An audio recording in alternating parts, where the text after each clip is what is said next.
안녕하십니까. 전국의 유튜브 구독자 여러분, 아프리카TV 시청자 여러분, 매주 화요일 여러분과 최신 사건 위주의 컨텐츠를 진행하는 김원 사건 파일의 김원입니다.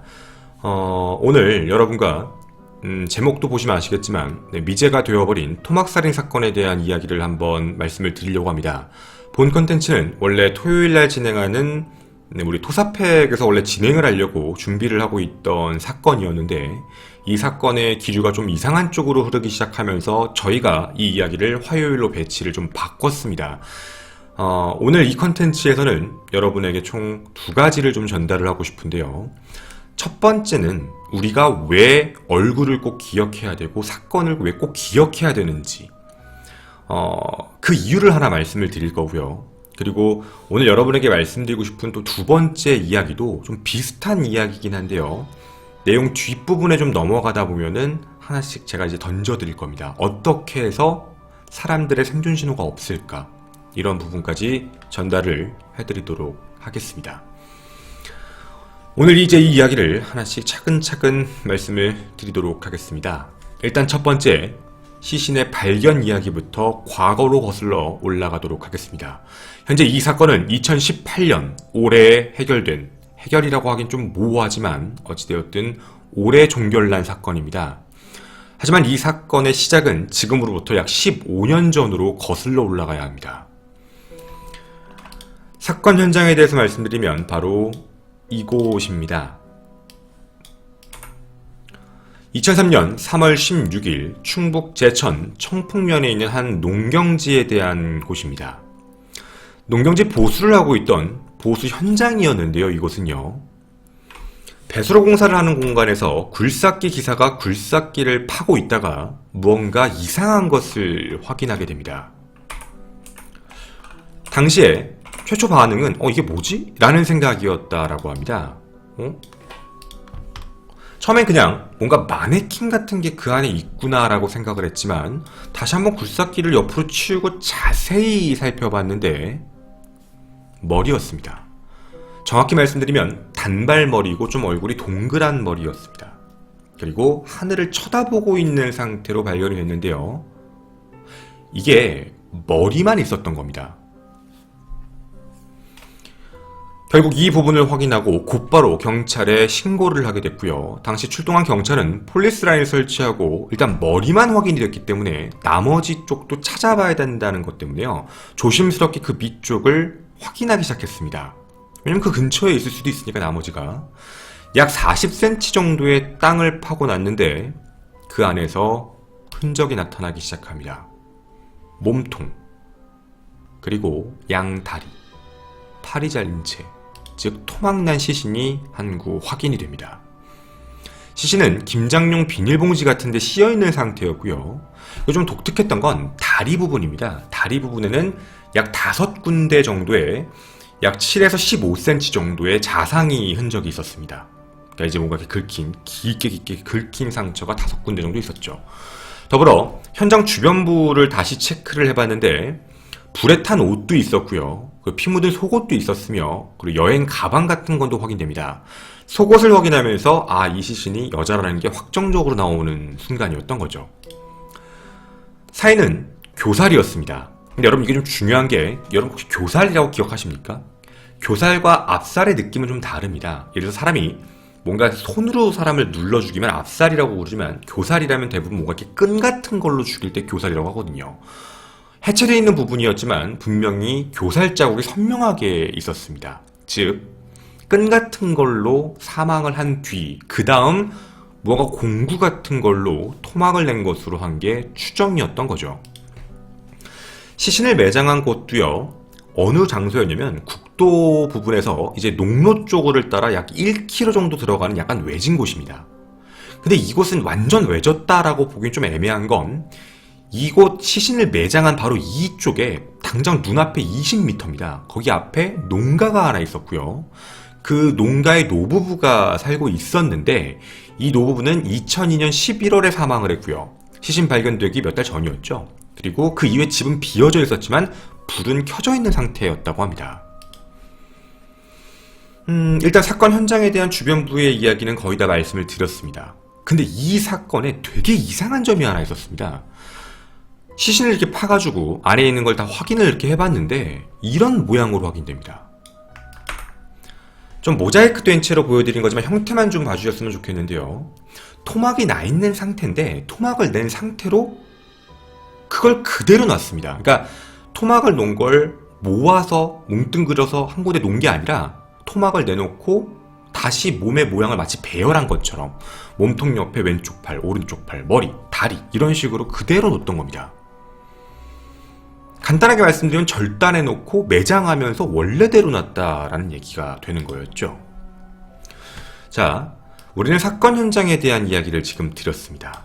그러면 이 사건 현장을 토대로 우리가 좀 생각해 볼 수 있는 내용들을 이제 4가지를 좀 전달해 보고자 합니다. 지금 아마 제가 이런 얘기를 드리면 토요일 프로파일링하고 비슷한데 라고 생각하실 수 있는데요. 저희가 이걸 아까도 말씀드린 대로 토사팩 컨텐츠로 원래 준비를 했었기 때문에 내용이 좀 깊습니다. 자, 사건 현장에 대한 내용으로 좀 살펴보면서 얘기를 해보겠습니다. 첫 번째, 사인은 교살이었습니다. 즉 무언가 끈으로 죽였다라는 건데요. 그럼 목적이 살인의 목적이었는지 아닌지도 확인해 봐야 됩니다. 예를 들어서 끈으로 졸라 죽였을 때 그게 우발적인 건지 아니면 계획적인 건지 생각을 해봐야죠. 만약에 우발적이라면 예를 들어 성범죄를 저지르려고 했다가 뜻대로 되지 않아서 아니면 성범죄를 저지르고 난 뒤 상대방이 자신에 대해서 신고할 것 같은 두려움 때문에 우발적으로 죽인 건지 아니면 애초에 죽일 마음을 가지고 계획적으로 끈을 준비해서 사람을 죽인 건지 이 부분은 우리가 정확히 알 수는 없습니다. 그래서 우발적 살인, 계획적 살인에 대한 부분도 높게 생각을 해봐야 되고 그 다음도 하나 있습니다. 뭐였냐면 우발적인 혹은 계획적인 토막일까? 이게 왜 좀 분리를 시키는 거냐면 살인과 시신 훼손은 다른 관점입니다. 살인을 했다고 무조건 시신을 훼손하는 게 아니기 때문에 시신 훼손 자체도 원래부터 계획성이 있었는지 아니면 시신 훼손 자체는 계획이 없었는데 하게 된 건지 그러니까 우발적이었던 건지 이것도 생각을 해봐야 됩니다. 그리고 유기를 했던 거니까 그런데요. 우리가 지금 사건 현장을 다 살펴봤으니까 요거 하나만 좀 얘기를 드려보겠습니다. 우리 한 가지는 알 수 있을 것 같습니다. 특히 저 컨텐츠를 오래 보셨던 분들은 여러분 이 사건에서 이 일은 아마 여기서 발생된 게 아닌 겁니다. 토막을 낸 공간은 지금 여러분이 보신 당장 농가 20m 앞에 존재하는 이 공간에서 사람을 죽이고 토막을 낸 게 아니라 어디선가 사람을 토막을 낸 뒤 가지고 와서 유기를 한 곳, 즉 우리가 지금 찾은 곳은 유기장소입니다. 그러니까 살인장소와 유기장소는 지금 다른 공간이다 정도는 충분히 추론할 수 있는 상태였던 거죠. 그럼 유기에 대한 부분도 어느 정도 준비를 했다는 겁니다. 그래서 준비를 해서 여행용 가방, 분명히 그 여행용 가방 안에 넣어왔을 거고 여행용 가방 안에 피가 묻을 걸 대비해서 김장용 봉투 같은 걸 안에 넣어놔서 그 안에 시신을 토막토막 하나씩 넣어놓은 상태로 그대로 끌고 온 다음 그 다음에 이 장소에서 시신을 둘 때 다시 원래 모양대로 하나씩 두고 그리고 땅에서 묻고 나머지는 불에 태우고 이렇게 행동했다는 게 첫 번째입니다. 자, 우리가 계획이든 우발이든 잘 모르겠지만 어쨌든 살인 그리고 토막 이 부분에 대해서도 계획인지 우발인지에 대해서 경우의 수를 4가지 정도로 생각을 해봐야 되는 게 첫 번째. 그리고 확실한 건 절대로 여기가 살해 장소가 아닌 유기 장소일 것이다. 이 정도까지 생각해보는 게 첫 번째 사건 현장으로 판단할 수 있는 부분입니다. 두 번째입니다. 시신의 상처에 대한 얘기를 아까 안에 드렸는데요. 자, 여러분 잘려 있었습니다. 토막이 난 상태였는데 이상하게 아까 말씀드린 것 중에 다리에 자상이 있다라고 했습니다. 5군데 약 7에서 15cm 정도의 자상이 있다라고 말씀을 드렸잖아요. 여러분 그걸 어떻게 생각하십니까? 자상이 왜 있었을까요? 아마 어느 정도 느낌이 오실 겁니다. 이런 부분에 대해서는 자르는데 그렇게 큰 문제가 없었겠지만 아마 다리 쪽을 절단을 하려고 했는데 토막을 내려고 했는데 다리 쪽에 대한 부분이 잘 되지 않아서 이쪽인가? 그래서 여러 번 좀 미스가 났던 부분으로 판단되는 게 바로 이쪽입니다. 아마 자르려다가 못 자른다라고 하는 게 좀 더 정확할 것 같습니다. 그러면 우리가 지금 생각해 볼 수 있는 건 전문범? 자주 해본 사람? 이 정도까지는 아닙니다. 범인에 대한 그림을 그려보고 있는 겁니다. 범인은 자주 사람을 죽인 사람은 그러니까 사람을 죽였을진 모르겠지만 사람을 실제로 토막을 내본 부분에 대해서는 어쩌면 이번이 처음일 수 있는 사람. 그리고 자른 부분에 대한 절단면을 확인해 본 결과에 보면 톱이었습니다. 근데 이 톱 가지고 하는 경우가 대부분 수사기법을 살펴보게 되면 대부분 초범들이 많이 하는 실수입니다. 왜냐면 사람을 전문적으로 토막을 내는 사람은 여러분들 이렇게 생각해 보시면 됩니다. 고기 같은 데서 이제 발골 작업을 하는 이제 정육하시는 분들을 생각해 보시면 큰 칼을 쓰지 않고 작은 칼 부분으로 하잖아요. 하지만 이제 전문가적인 느낌이 강한 사람들은 조그마한 칼로도 그런 부분을 다 많이 하는데 그게 초범 같은 경우 토막을 내야겠다라는 생각이 들면 일단 톱 같은 걸로 큰 걸 갖고 와서 막 이것저것 그어보는 형태가 되게 강하다고 합니다. 추측컨대 아마 사망하고 제일 먼저 아마 시도했던 게 다리 쪽이 아니었을까라고 어느 정도 추측을 했던 거였습니다. 자, 그 다음 세 번째입니다. 어떻게 이렇게 들키기 쉬운 곳? 왜냐면 바로 앞에 농가, 20m 앞에 농가가 있었는데 그 안에 사람이 있는지 없는지 모르는 상태에 불빛이 밤에 켜지는 곳입니다. 그런데도 불구하고 어떻게 거기다가 묻을 생각을 했을까죠?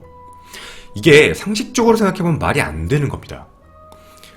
근데 여러분, 범죄자의 입장에서 생각을 해보면, 그러니까 살인범의 입장, 살인범의 기억 속, 머릿속에서 사람을 죽이고 유기를 하겠다라는 마음가짐에선 절대로 산골짜기로 들어가질 못합니다.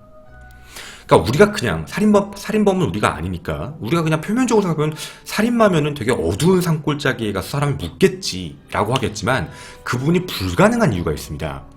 막상 자기가 직접 그렇게 묻으려고 생각했다가도 첫 번째, 시골 산골짜기에 들어가면 굉장히 어둡습니다.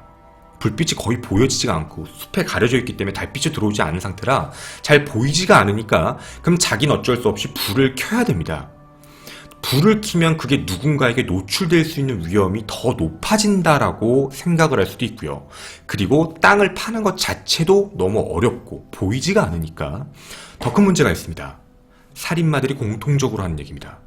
유기를 하러 안 보이는 곳에 안 가는 이유는 안 보이는 곳에서 묻었다가 내 자료, 내 족적, 아니면 나의 지문, 아니면 나의 머리카락, 내 눈으로 뭔가 흔적을 치워야 되는데 그게 혹시 남은 걸 내가 수거를 못 해올까봐 내가 장갑을 찾는데 그 장갑을 놓고 올 수도 있는 거고, 그러니까 그런 부분 때문에 아예 아주 깜깜한 곳이라든가 사람이 정말 없고 너무 깜깜한 곳 이런 쪽까지는 못 들어간다고 합니다. 그래서 대부분 어느 정도는 좀 불빛이 있는 곳, 그래서 우리가 생각해 볼 때 대부분의 초범들이 많이 하는 일이라고 얘기를 하더라고요.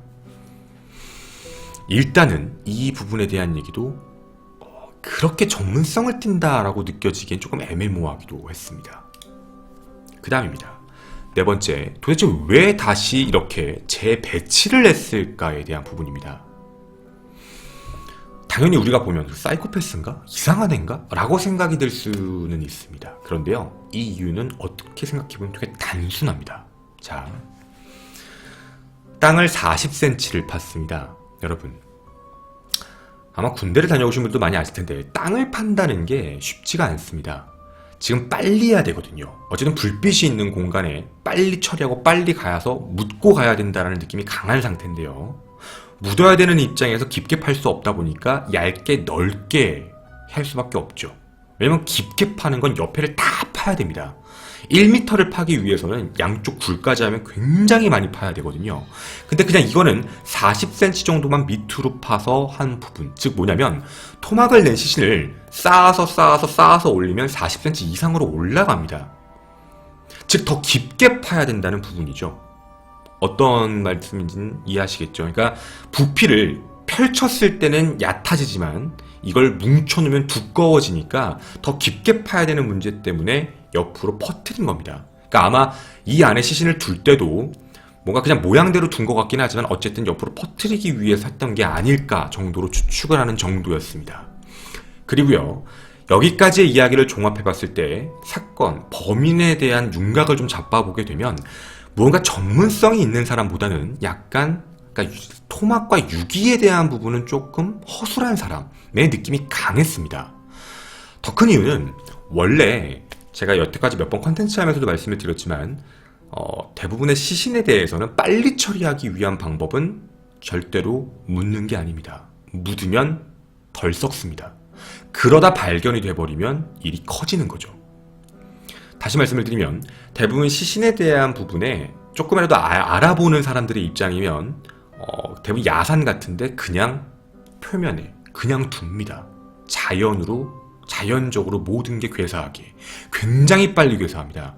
아마 지금 며칠 전에도 그것이 알고 싶다에서 방송을 해서 이제 괴사 속도에 대한 이야기에 대해서 이제 보여준 걸로 제가 알고 있는데, 여러분이 생각하시는 것보다 괴사 속도라는 건 굉장히 빠릅니다.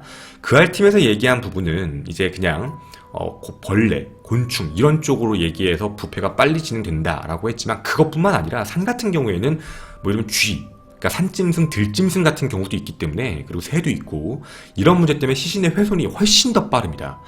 거기에서도 방송에 나왔지만 어딘가가 살점이 터지면 그쪽은 더 많이 괴사를 할 수밖에 없어서 누가 이렇게 뜯고 지나가거나 물고 지나간 부분이 있다면 더 부패 속도가 빨라지게 되는 거죠.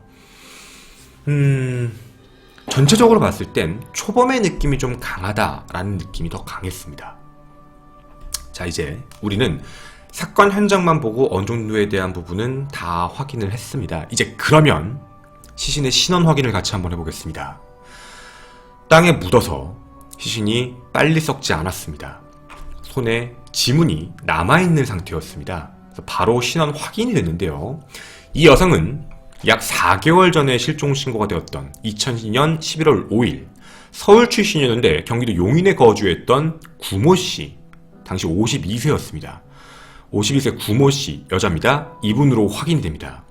당시 가족들의 실종 신고도 돼 있던 상태였던 거죠. 실종된 지 약 4개월 만에 확인이 된 겁니다.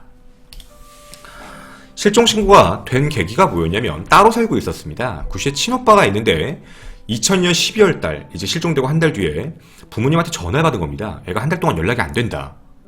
그래서 일단 집에 한번 오빠가 가봤는데 반응이 없어서 문을 부수고 들어갔다고 합니다. 근데 집안이 깨끗했던 겁니다. 그러니까 뭔가 사람이 긴급하게 나갔다든가 집안에서 뭔가 일이 터졌다든가 아니면 어딜 멀리 가기 위해 옷을 챙겼다든가 이런 게 있는 게 아니라 그냥 원래 집처럼, 그리고 사람의 흔적이 좀 많이 오랫동안 비운 것 같은 느낌, 이 정도였던 거죠. 이게 어디 갔지? 라고 생각을 해서 실종신고를 한 건데, 실종신고를 하자마자 경찰이 한 가지를 찾아냅니다.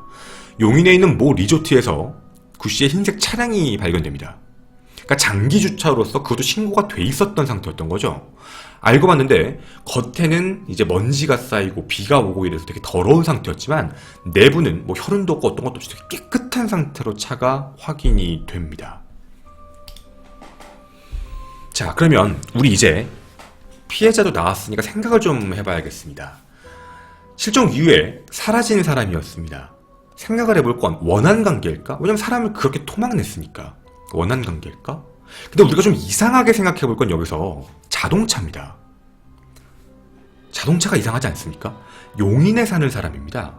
용인에 사는 사람이 용인에 있는 뭐 리조트의 차량이 그대로 있었는데 시신은 제천에서 발견됐습니다.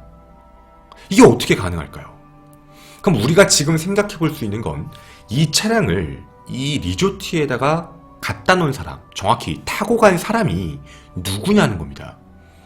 이게 당연히 첫 번째로 얘기하면 이제 피해자인 구씨일 수 있습니다. 그럼 구씨는 자신을 리조트로 차를 끌고 가서 세워놓은 뒤 그 리조트 안에서 무슨 일이 생겨서 그 다음에 이동이 되어서 제천에서 그렇게 되었다. 토막 시신으로 발견되었다. 라고 하는 게 첫 번째. 두 번째는 누군가와 같이 혹은 다른 데서 살해가 이미 된 뒤 차량으로 리조트 쪽으로 이동된 다음 그 안에서 다시 바꿔치기가 됐던 건지. 확실한 거는 누군가가 같이 있었을 확률이 있다는 겁니다. 바로 그 리조트라는 관점이요. 그 리조트는 괜히 갈 만한 공간은 아니거든요. 그럼 우리는 이제 이 리조트에 대해서도 머리에 생각을 좀 해놔야 될 것 같습니다. 초범일 것 같다? 물론 범죄에 대한 초범이 아니라 시신 토막과 유기에 대한 초범일 확률이 크다. 그리고 뭔가 리조트라는 것, 범인과 구씨 사이엔 리조트라는 게 껴있다. 왠진 모르지만 그 정도는 생각해 볼 수 있는 거라고 생각을 합니다. 그리고 이제 정황 증거들을 하나씩 찾겠습니다. 시신이 발견되고 경찰들이 바로 수사에 들어갔는데요.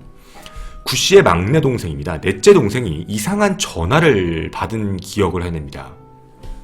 전화를 건 건 한 남자였는데요. 이렇게 얘기했다고 합니다. 나는 박 사장이라는 사람인데 그 당신 언니인 구씨랑 그 다른 사람이랑 해가지고 내 돈 3억 5천만 원 사기쳤어. 갚아 빨리. 안 그러면 나 고발할 거니까 아니 빨리 바꿔봐. 구씨 어딨어? 라고 전화가 옵니다. 근데 당시에 막내 동생은 전화를 받고서 뭐 언니에 대한 건 아무것도 모르니까 언니는 따로 뭐 살고 있었고 연락도 잘 안 해서 언니한테 연락하시고 저한테 연락하세요? 저는 모르죠. 라고 얘기하고 전화가 끊깁니다. 그때 당시 그게 좀 이상하다라고 생각을 했다고 해요. 그리고 혹시나 해서 그날 구씨한테 전화를 해봤는데 밤 9시에서 10시 사이에는 전화가 좀 됐는데 그 이후에는 핸드폰이 꺼집니다. 핸드폰 통신 내역을 확인을 해봤는데 실종된 날짜가 12월 16일로 되어 있습니다. 2002년 12월 16일인데 2002년 12월 17일 실종된 직후부터 핸드폰이 잠깐 켜졌다가 다시 꺼지고 한 달 정도 지난 1월 28일입니다. 2003년 1월 28일 핸드폰이 다시 켜집니다. 그리고 뭔가 폰뱅킹 기록, 그리고 은행 대출 기록 이런 것들이 확인이 됩니다. 즉 은행에서 돈을 이체하고 누군가가 돈을 찾는 것까지 확인이 됐던 거죠. 알고 봤더니 1월 28일 날 돈을 인출해서 통장으로 대출을 받고 1월 30일 날 누군가가 돈을 찾는 게 CCTV에 확인이 되었고요. 그 사람이 한 중년 남성이라는 걸 알아내게 됩니다. 바로 이 남자입니다.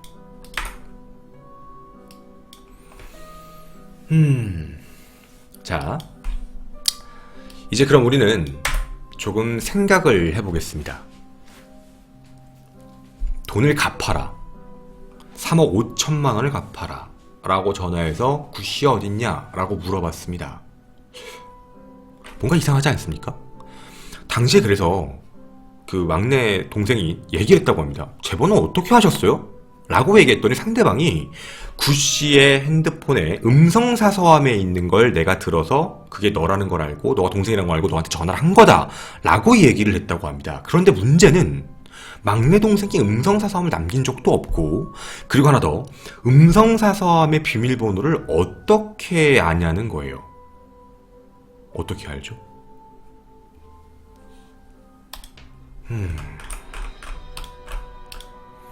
핸드폰을 끈 이유는 뭘까요? 돈을 뽑기 위해서. 즉 돈이 목적이었네요. 범인과, 초반 같은 범인과 그리고 구씨 사이에 있는 리조트, 그리고 그 사이에 엮여있는 건 돈이었습니다. 돈을 분명히 인출해 갔으니까. 그러면 가까운 사람입니다. 비면식범이라기보단 이젠 면식범에 더 확률이 가까워졌습니다. 비밀번호까지 알잖아요. 핸드폰 비밀번호, 통장 비밀번호. 가까운 사람이죠. 자, 이제부터 그럼 우리는 이 남자를 찾아가 보도록 하겠습니다. 바로 그 남자, 막내 동생에게 전화한 바로 그 남자, 음성사서함에서 비밀번호를, 전화번호를 알아냈다라고 얘기하는 그 남자는 한 대전입니다. 대전에서 공중전화에서 전화한 걸로 확인이 됐고요. 그 이후에는 전화한 기록 자체가 없었습니다. 그리고요, 또 한 통의 전화가 왔었습니다. 구씨 동창이 그냥 평상시에 무슨 일이 있는지도 모르고 그냥 아무렇지 않게 구씨에게 전화를 했는데 한 의문의 남성이 전화를 받았다고 합니다. 근데 전화를 받아서 뭐라고 했냐면 내가 친오빠인데 외국에 나갔어요 라고 얘기를 했다고 해요. 근데 친오빠가 날 모를 리가 없는데? 라는 그 좀 의아한 생각을 하긴 했는데 어쨌든 그런가 보다 하고 끊었다고 합니다. 이들이 이야기하는 내용 전부 다 같은 남자였습니다. 목소리가 조금 낮고 저음이며 뭔가 점잖은 말투를 쓰는 사람. 구씨의 친오빠는 뭔가 느낌이 이상해서 그때 당시에 자신의 동생 구씨가 썼던 옛날 핸드폰을 켜봅니다. 근데 그 안에 반복되는 핸드폰 번호가 하나 있었습니다. 끝자리 2511번. 조심스럽게 전화를 해봤습니다. 왜냐면 문자도 있으니까. 뭔가 사랑하는 사이 같은데. 전화를 했더니 전화를 받았던 남성은 저 그런 사람 모르는데요? 라고 이야기를 했다고 합니다.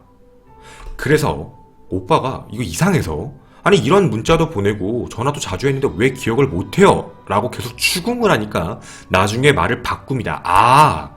누구냐면 제가 사실은 골프 클럽을 운영하고 있는, 골프 클럽 동호회를 운영하고 있는 총무예요. 아, 거기에 그분이구나. 맞아요. 그분 저희 쪽에 골프 클럽 때문에 가입하신 적 있으세요. 그러니까 오시라고 제가 전화를 드린 것 같은데요, 라고 이야기합니다. 그러니까 개인적으로는 저는 모르는 사람입니다, 라고 주장했던 거죠. 그리고 이 사람에 대해서 경찰은 확인해 봅니다. 총무니까 말이죠. 확인해 봤는데 바로 이름은 최모 씨였습니다. 자, 기억 잘 해주십시오. 이름 최모 씨. 근데 또 하나의 근거가 등장합니다. 구 씨가 실종된 지 3일 뒤 12월 19일 날 금은방에 구 씨의 목걸이를 판매한 사람이 있습니다.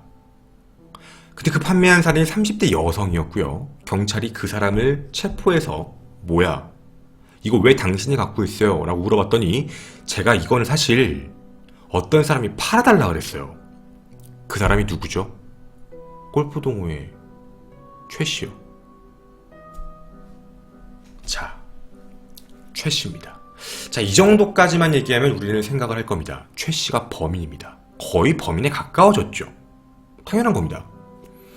자, 자주 연락하는 사이여서 뭔가 내용관계가 의심돼서 이상한데 거기뿐만 아니라 금은방에서 최 씨가 다른 사람을 시켜 구 씨의 금목걸이를 팔겠다는 것. 되게 이상한 행동이죠. 자기가 판 것도 아니니까. 자, 그러면 이 부분까지 내용이 합쳐지는 겁니다. 최총무라는 사람, 그리고 골프, 한 가지가 또 엮입니다. 범인과 그리고 아까 말씀드렸던 구 씨, 그 사이에 있었던 게 리조트였죠. 리조트, 골프. 아마 구 씨가 그곳에 간 이유는 골프를 치기 위해서일까? 어떤 얘기인지 이해하시겠죠? 그러면 범인의 윤곽이 나타난 게 어쩌면 최 씨가 아닐까? 그리고 최총무라는 사람의 목소리도 오빠가 똑같이 얘기합니다. 점잖다, 낮다. 자, 이제 그러면 경찰은 한 가지만 더 확인합니다. 최 총무와 바로 구 씨 사이의 관계입니다. 당시에 동호회, 골프 동호회에 있던 모든 사람들은 둘이 사귀는 사이라고 생각했다고 합니다. 더더군다나 구 씨 같은 경우도 자신의 일기장에다가 평생을 함께하고 싶은 사람이 생겼다라고 적을 만큼 한 남자에 대해서 얘기를 했는데 그게 바로 최 총무였던 거죠. 경찰은 이제 한 가지 증거만 잡으면 됩니다. 최 총무 신원 파악 끝났습니다. 최 총무. CCTV에 있는 사람이 최 총무면 끝나는 겁니다. 작물 팔았고 그리고 돈까지 인출한 사람. 바로 이 남자 최 총무. 그런데 경찰은 깜짝 놀라게 됩니다. 최 총무는 이 사람이 아닙니다. 즉, 최 총무라는 사람과 이 사람은 다른 사람이었습니다. 경찰은 수사에 혼선이 옵니다. 그럼 또다시 최 총무가 누군가를 시켜서 하게 한 거구나. 이 사람한테 돈 찾으라고 한 거구나. 라고 판단을 합니다. 그런데 이상한 일이 생깁니다. 최 총무인 줄 알고 이 사람을 다시 한번 수배해서 이 사람을 긴급 체포했습니다. 당신 누구야? 저 김모 씨입니다. 김모 씨? 김모 씨라고? 좋아. 내용을 확인해 봅니다. 근데 이 남자 핸드폰 번호가 2511입니다. 헷갈리기 시작하죠? 핸드폰 번호가 2511인 김 씨입니다. 즉 다시 말씀드리면 이 김 씨는 핸드폰 번호 2511을 썼던 이 남자 김 씨는 최 총무이자 최 총무가 아닙니다. 즉 최 총무라는 실제 사람, 그 사람의 모든 신원을 다 도용한 사람입니다.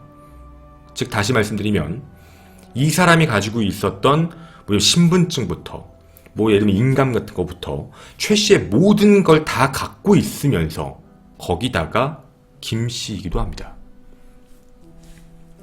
그리고 경찰이 한 가지를 확인하게 됩니다.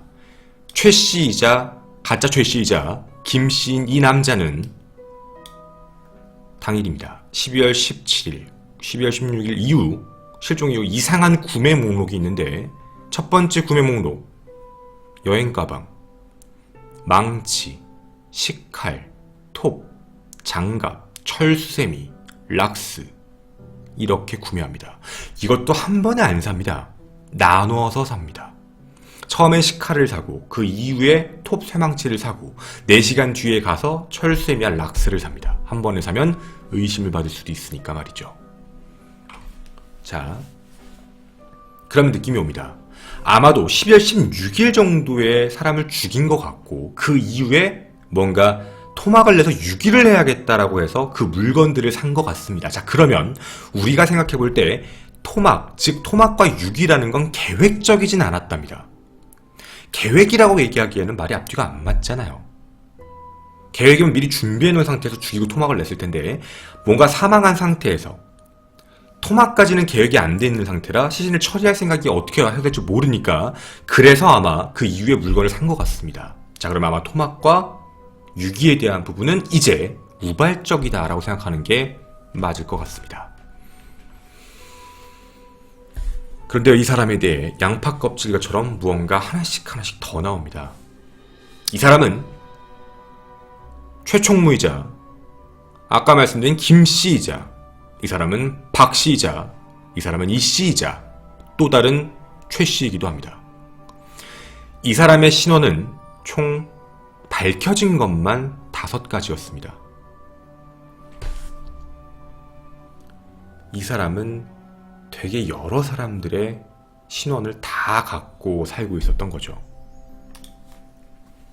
이게 어떻게 해서 이런 일이 발생된 거냐면 실제 이 용의자, 이 범인은 현재 자신을 완전히 숨기고 있는 범인은 사기 전과 11범이었습니다. 이미 수배가 내려진 상태였고 당시 나이 45세, 이름은 신명호였습니다. 신명호라는 이름이 이 사람의 진짜 이름이었던 겁니다. 근데 이 사람이 사기 전과 11범인데 어떤 사기를 쳤냐면 기생사기입니다. 뭐냐면 여자에게 붙어서 그 여자와 내연관계를 유지하는데 이 사람은 거기서 끝났던 게 아닙니다. 내연관계를 유지하며 남편의 인감, 자료, 증명서 이런 걸 받아서 그 사람처럼 다시 행세한 겁니다. 어떤 건지 아시겠죠? 다시 이 사람이 항상 생각했던 건 예를 자기 신명호로서 누군가를 만나고 그 내연녀의 남편이 김씨라면 그 김씨의 정보를 달라고 해서 그걸 받은 다음 그 다음에 자기가 김씨인 것처럼 행사하며 다른 사람을 또 만나서 그 사람 앞에 남편을 만나고 그 사람이 최씨면 그 사람의 또 데이터를 갖고 와서 다시 그 사람인 척 사는, 진짜 어떻게 보면 정말 양파 껍질처럼 계속해서 살았던 겁니다. 대부분 이런 동호회 같은 데서 많이 만났고요. 실제로 최씨 같은 경우도 최씨의 아내를 만난 것도 인터넷 봉사활동 동호회에서 만났다고 합니다. 대부분 어떻게 알게 됐냐면 골프클럽 같은 뭐 봉사활동 클럽 같은 대부분 낮에 하는, 이제 대부분 집에 계신 중요한 분들, 남편은 다른 사업하느라 바쁜데 집이 약간 부유해서 뭐 봉사를 한다거나 아니면 골프를 치러 다니는 이런 중요한 여성들을 타겟으로 누리고 이렇게 사기를 쳤던 부분이었던 겁니다. 이런 식으로 신분을 계속적으로 바꾸면서 자신의 모습을 사람들에게 보여줬던 거였죠. 사람들에게는요, 굉장히 매너가 좋은 사람이라고 알려져 있다고 합니다. 되게 착하고 뭔가 친절했던 남자, 다 이렇게 기억을 하고 있습니다. 자, 그러면 이제 우리는 어느 정도의 내용들이 합쳐질 것 같습니다. 아마 구씨, 피해자 구씨도 그 중에 한 명이었을 거라고 생각합니다. 그런데요, 아까 말씀드린 것처럼 이 구씨는 사기로 끝난 게 아니었습니다. 살해 그리고 토막이었습니다.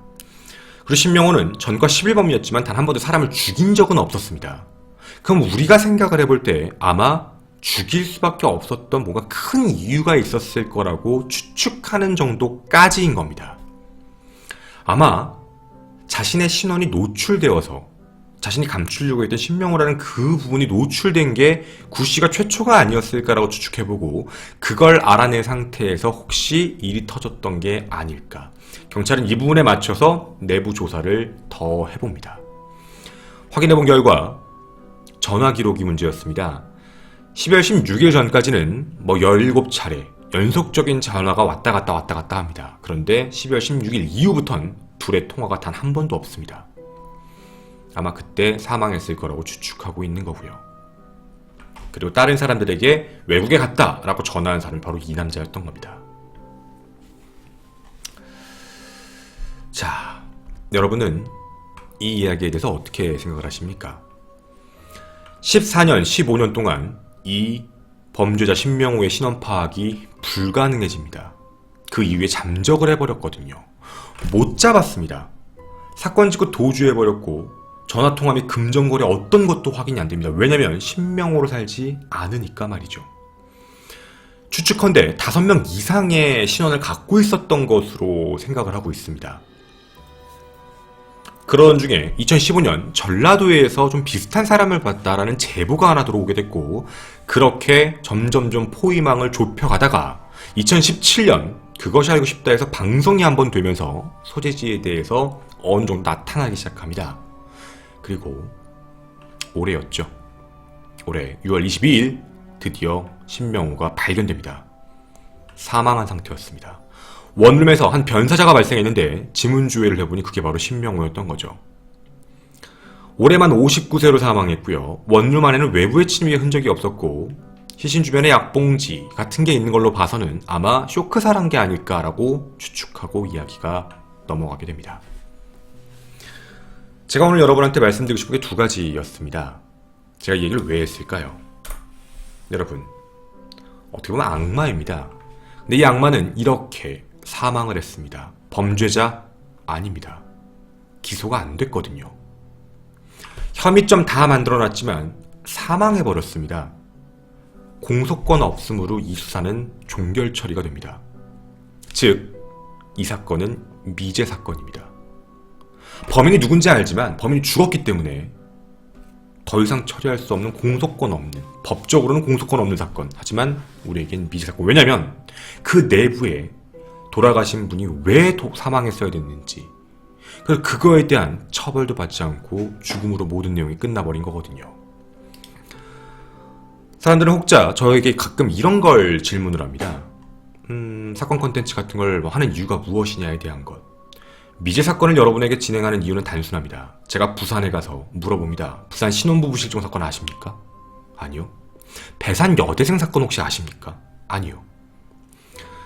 여러분이 알고 있는 되게 저명한 프로그램 그것이 알고 싶다라는 프로그램도 그렇게 높은 시청률을 자랑하는 프로그램은 아닙니다. 즉, 아는 사람보다 모르는 사람이 월등히 많습니다. 하지만 그 모르는 사람들 중엔 그 사람이 누군지 아는 사람도 있을 수 있습니다. 혹시라도 우연이라도 누군가의 컨텐츠나 누군가의 방송을 보다가 우연이라도 그 범인에 대한 기억이 실마리라도 조금이라도 나타난다면 이렇게 미제 사건이 해결되는 부분, 현재 2018년에도 미제 사건 10건 정도가 해결이 됐습니다. 다 기억에서 나왔습니다. 제가 옛날에 그거 본 적이 있어요 라고 얘기하면서 범인이 잡혔던 거죠. 이 사건 유족들은 지금도 억울해합니다. 왜 죽었지? 신명호가 왜 죽었지? 신명호 재산 다 어디 갔어? 이렇게 됐던 거죠. 신명호는 재산이 굉장히 많은 걸로 추측이 됩니다. 하지만 신명호의 재산은 어떤 것도 확인이 안 된 채 끝났습니다. 누군가가 죽인 거 아니야? 아니면 누군가 숨겨준 거 아니야? 누군가 숨겨준 거 좀 위에서 한 거 아니야? 그러니까 얘가 15년 동안 안 잡힌 거 아니야? 이게 바로 피해자의 절규입니다. 유족의 절규죠. 풀어주지 못한 이야기이기도 합니다. 그 많은 부분을 찾아야 되지만 이미 사망해버린 사람, 결국 공소권 없음으로 끝난 사건이죠. 우리는 오늘 이 이야기도 한번 해보고 싶습니다. 이 얼굴을 주의 깊게 봐주십시오. 여러분 혹시 이 사람을 아십니까? 1998년 7월 19일 이후 지금까지 약 20년째 도주하고 있는 사람입니다. 자신의 아들을 요구르트로 죽인 혐의, 보험 사기범에 대한 부분을 갖고 있는 이름 김영세입니다. 울산 살충제 요구르트 사건으로 굉장히 유명한데요. 유력 용의자입니다. 벌써 20년째 도피 생활을 그대로 유지하고 있습니다. 당시 98년 당시에 자신의 아들이었던 김용민 굴에게 요구르트를 마셨는데 그 요구르트 안에 살충제 같은 게 들어가 있었습니다. 근데 이걸 왜 의심을 하게 되었냐면 실제 이 사람이 아들이 되게 다리가 불편했는데 그렇게 만든 것도 보험에 대한 부분으로 보험 사기를 쳤다. 아들 가지고 말이죠. 이 부분도 아마 보험 사기를 치려고 했던 용도가 아니었을까라고 생각을 하며 현재 20년째 추적을 하고 있습니다. 아이의 장례식이 끝나면 경찰에 출석을 요구할 걸 했지만 아이의 장례식이 끝나고 목욕탕을 다녀오겠다라고 하며 그날 곧바로 종적을 감추고 현재까지 나타나지 않습니다. 공소시효는 2013년 7월 18일이었습니다. 그런데 공소시효 앞둔 하루 전날 7월 17일 울산지방검찰청 자체는 김영세를 불구속 기소 처리해서 현재 이 사건은 공소권이 있습니다. 그래서 검거만 되면 처벌할 수 있는 상태로 현재 만들어 놓은 상태입니다. 현재 추측입니다. 아마 배 쪽을 많이 타고 있을 거라고 추측하고 있습니다. 물론 상용을 했을지 아닐지는 잘 모르겠지만 대부분 원래 했던 일이 배 쪽입니다. 바다에 나가서 하는 일, 이런 걸 많이 했던 사람이라 어부 쪽에서 일을 하시는 분이 있다면 이 얼굴 잘 봐주시고, 만약 이 사람에 대한 얼굴이 기억이 나신다면, 그리고 정말 나도 98년 당시에, 99년, 2000년 당시에 나 이런 사람 본 적 있어 라고 하신다면 울산지방검찰청 미제사건 전담팀에 꼭 제보 부탁드리도록 하겠습니다. 우리가 사건을 절대 잊으면 안 되는 이유, 사람이 죽어버리면 그 누구도 그 이유를 알 수 없고 처벌받는 사람이 없어지게 됩니다. 끔찍한 죄였습니다. 죽음으로 갚을 수 없는 일이라고 생각합니다. 김원 사건 파일에 저는 김원이었습니다. 감사합니다.